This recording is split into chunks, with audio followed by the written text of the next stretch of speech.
Assalamualaikum warahmatullahi wabarakatuh. Banyak sekali pertanyaan jamaah, Ustadz kasih kami channel untuk kajian anak-anak muda. Di antara anak muda berasal dari Aceh, luar biasa. Channelnya Maulizul Akbar Nak. Tonton, subscribe, like, share, komen. Assalamualaikum warahmatullahi wabarakatuh.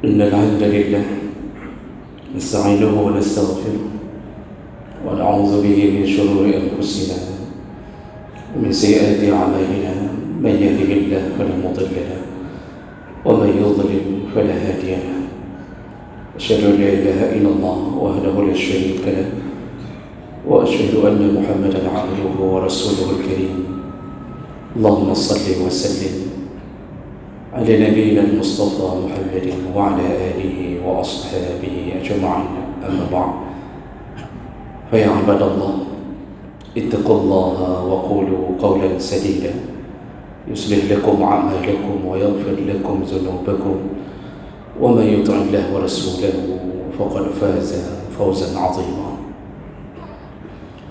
أعوذ بالله من الشيطان الرجيم. بسم الله الرحمن الرحيم.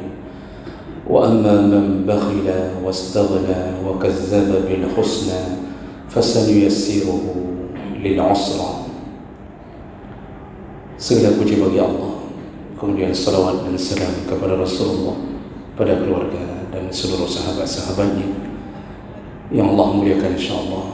Jemaah salat Jumat yang berhadir karena Allah, mudah-mudahan Allah balas setiap langkah duduk kita, bahkan diamnya kita, dengan pahala yang berlimpah, insyaAllah.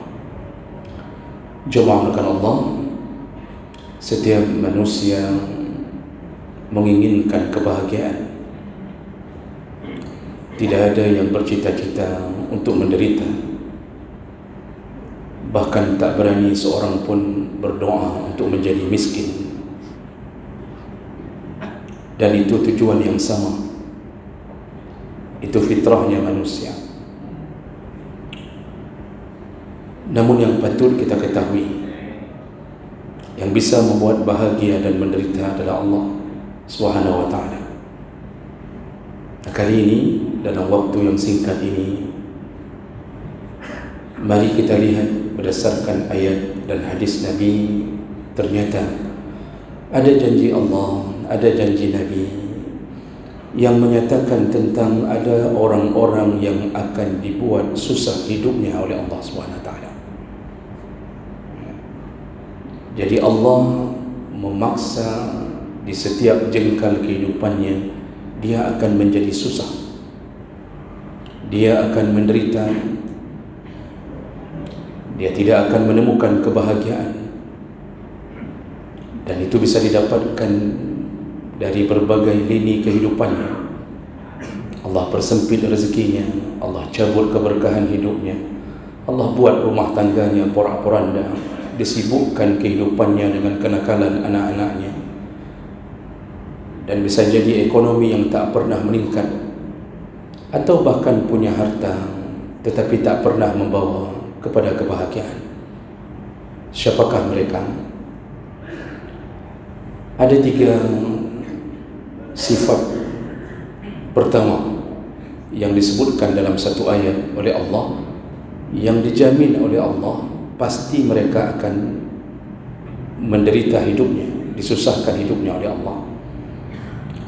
Berdasarkan surat Al-Lail dari ayat 8 sampai ayat 10, Allah Subhanahu wa ta'ala memulai dengan menyebutkan wa amma man bakhila wastaghna wa kazzaba bil husna fasanuyassiruhu lil usra. Kita lihat dulu di akhir ayat Allah mengatakan fasanuyassiruhu lil usra, yaitu kami akan membuat mereka hidup dalam kesulitan. Nuyassiruhu, kami permudah mereka, lil usra, tapi dimudahkan untuk hidup menderita. Jadi digiring oleh Allah sampai betul-betul hidupnya dalam derita.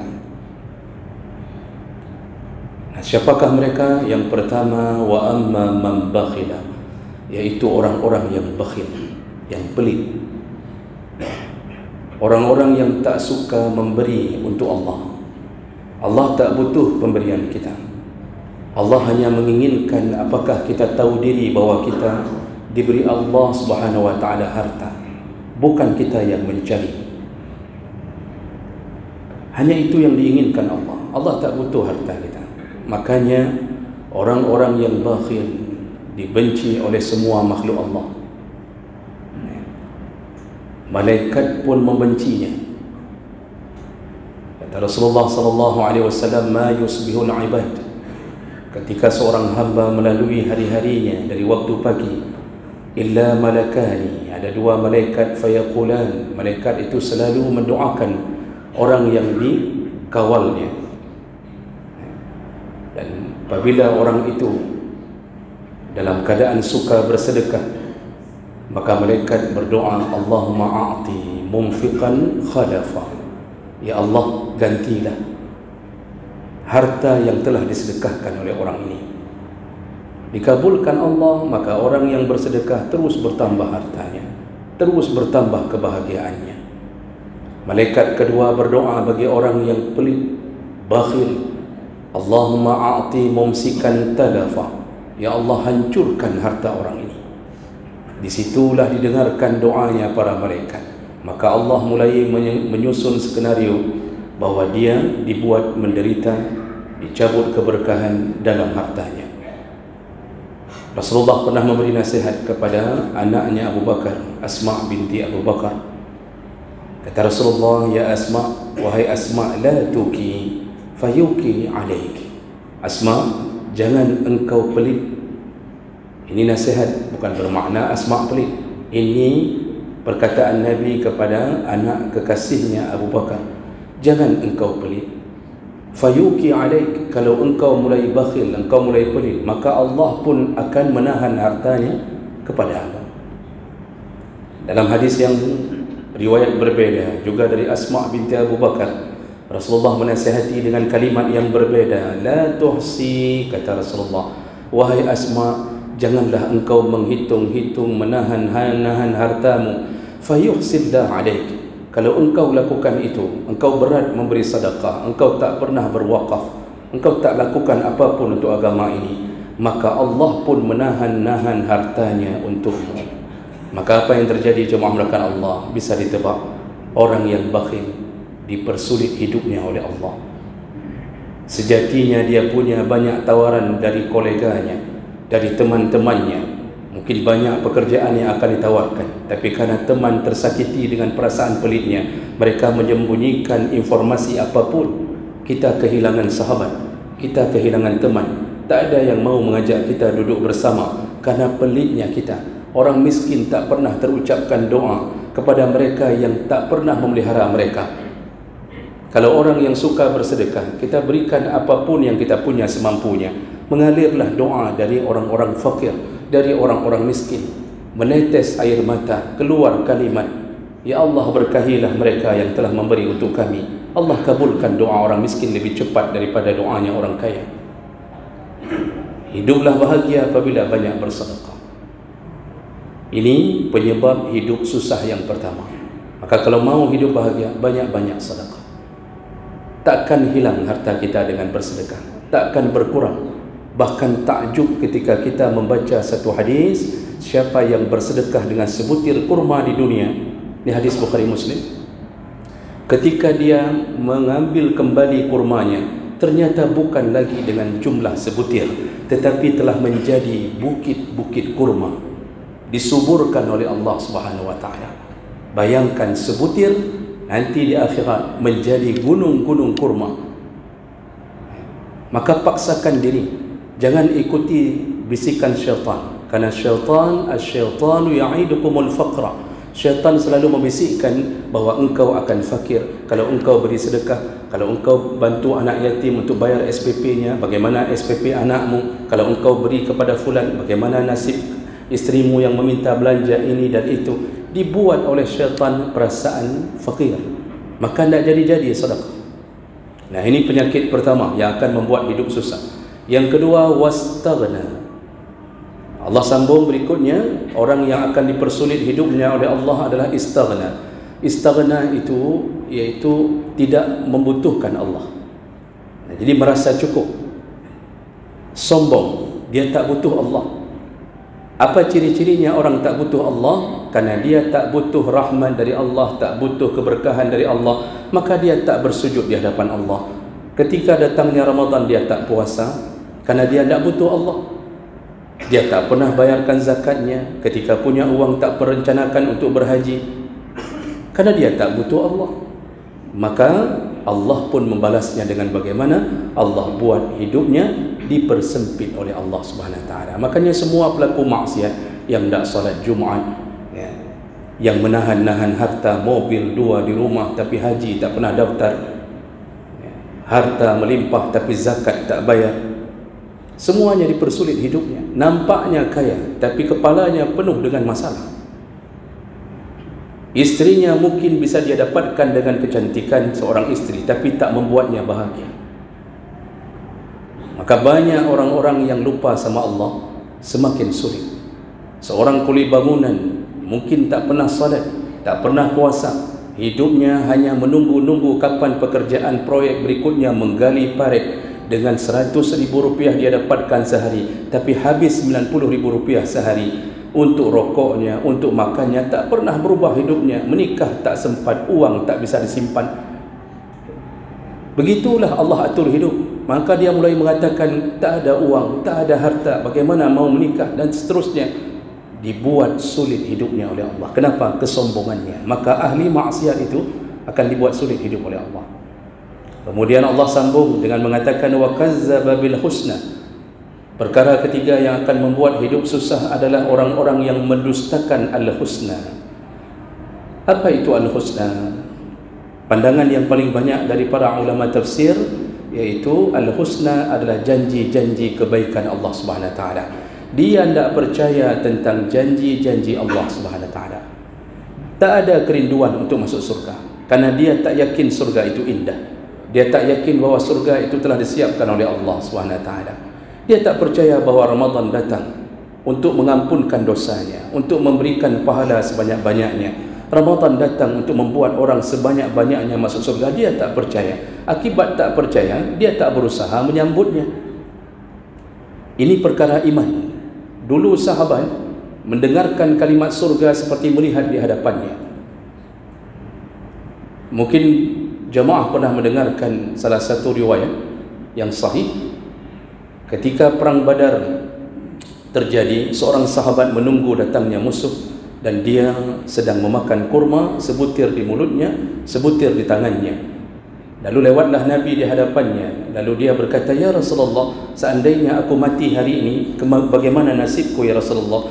Apa jawaban Nabi? "Anta fil jannah." Dengan tegas Nabi mengatakan, engkau dalam surga. Tidak ada keraguan dari bahasa Nabi. Tidak ada bahasa mungkin engkau dalam surga. Tidak. Karena Nabi tahu janji Allah pada yang syahid. Ketika mendengarkan kalimat engkau di dalam surga, lalu dia mengatakan, kalau ku habiskan 2 butir kurma ini, sungguh terasa terlalu lama aku masuk surga ya Rasulullah. Sehingga tak habis dia memakan kurma itu. Yang di mulutnya tercampak keluar, di tangannya terlempar. Tak habis. Kerinduannya terhadap surga begitu membara.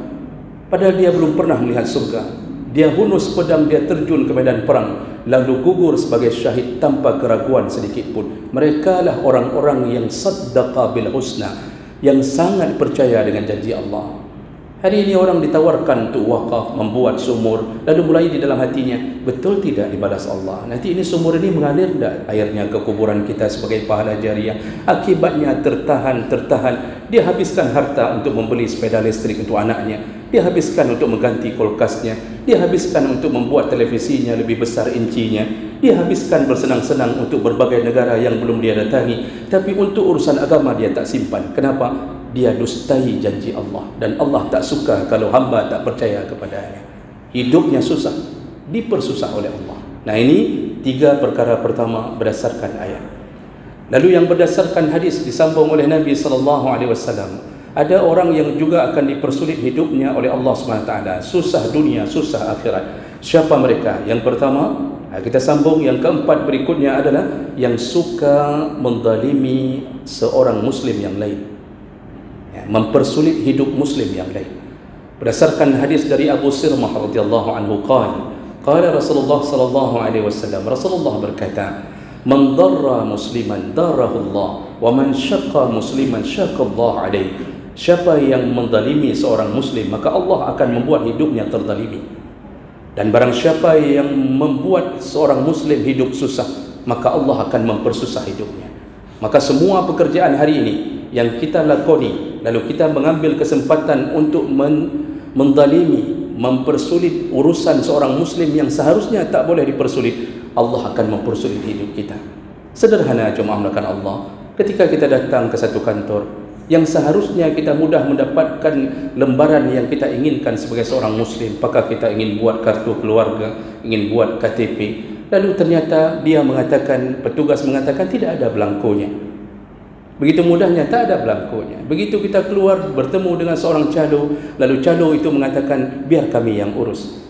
Ternyata diurus, setengah jam selesai, belangko-belangko sudah muncul kemudian. Apa yang terjadi? Ternyata mereka kong kali kong bekerja sama, yang di dalam mengatakan tak ada belangko supaya calo bisa mengambil kesempatan. Lalu kemudian uang yang kita beri untuk calo sebagai jasa dibagi berdua, bertambahlah gajinya di atas gaji yang normal. Seharusnya begitu mudahnya urusan kita, kita persulit urusan orang. 50.000 sehari kita dapatkan, tunggu Allah susahkan hidupmu sepanjang hidupmu. Kalau kita tabrakan di jalan dan kita tidak ada sesuatu yang membuat kita bisa disalahkan, ternyata yang korban ditabrak pun kemudian dimintai uangnya, ditahan motornya untuk membuat dia keluar uang, diminta uang parkir. Kalau yang bersalah kita maklumi, yang tak salah pun dimanfaatkan untuk mengambil uang darinya. Dan ini menjadi pekerjaan yang orang jadi rahasia umum. Saya kabarkan di atas mimbar agar untuk mengubah gaya hidup begini. Kalau tidak, nikmatilah hidup susah selama-lama. Coba lihatlah mereka yang melakukan ini, bahagiakah mereka? Lihatlah kehancuran rumah tangga mereka, lihatlah perceraian di antara mereka, lihatlah anak-anak mereka. Adakah yang saleh di antara mereka setelah ayahnya membawa pulang uang haram dari kantornya dengan mempersulit hidup seorang muslim yang lain? Ini janji Nabi SAW. Nabi tak pernah berkata bohong. Yang selanjutnya yang akan dipersulit hidupnya oleh Allah Subhanahu wa taala, yaitu yang membinasakan harta orang lain dan tidak ada rencana mengembalikannya. Rasulullah mengatakan, man akhaza amwalan nas, hadis Abi Hurairah radhiyallahu anhu, man akhaza amwalan nas yuridu itlafaha atlafahu Allah. Siapa yang mengambil harta seseorang lalu kemudian dia tidak mengembalikannya, dia binasakan, maka Allah binasakan hartanya. Maka para penipu hari ini dengan dalih berhutang, datang dengan air mata, meminta sesuatu, lalu timbul iba kita karena iman kita berikan untuknya 1 juta yang mungkin tak pernah kita berikan untuk orang lain. Ternyata ditunggu sebulan tak dibayarnya, ditunggu setahun tak kunjung datang, sudah bertahun-tahun dia tak bayar. Apakah mereka bahagia dengan melarikan uang kita? Atlafahullah, Allah binasakan hartanya. Maka coba lihat para penipu, bahagiakah mereka? Tidak. Dunia hancur, akhirat seluruh kebaikan kalau ada, berikan untuk membayar hutangmu yang telah dari orang-orang yang telah engkau zalimi. Kadang-kadang orang berhutang ni tak sadar bahawa mereka lebih buruk daripada pencuri. Pencuri masuk ke rumah kita harus membawa palu, membawa linggis, membawa obeng, membawa tang. Pencuri masuk ke rumah kita menunggu-nunggu kapan kita tak ada. Mereka yang berhutang datang ke rumah kita menunggu kapan kita ada.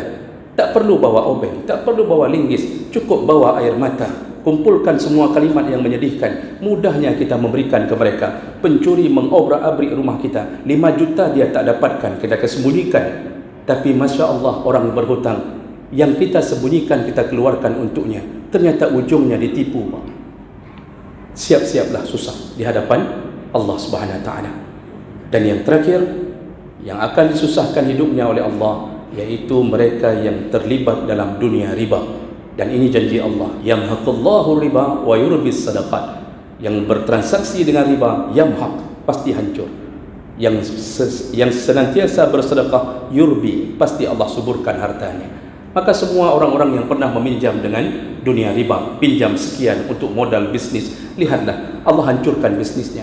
Kadang-kadang nampak berkembang di awal, lalu kemudian dia buka cabang, semua cabangnya hancur, lalu pusatnya pun hancur. Hidup dalam derita, uang belum diselesaikan, dikejar-kejar, lalu kemudian tak bisa bahagia, isteri pun minta cerai. Lihatlah sekeliling kita, begitulah orang-orang yang akan disusahkan hidupnya oleh Allah. Mudah-mudahan kita bisa menyadarinya. Yang sudah terlibat, keluarlah segera. Semoga Allah memberi jalan yang lebih baik menuju surga Allah Subhanahu wa taala. Barakallahu li wa lakum fil Qur'anil 'azim wa nafa'ani wa iyyakum bima fihi minal ayati wa zikril hakim wa taqabbalallahu minni wa minkum tilawatahu innahu huwas samiul 'alim.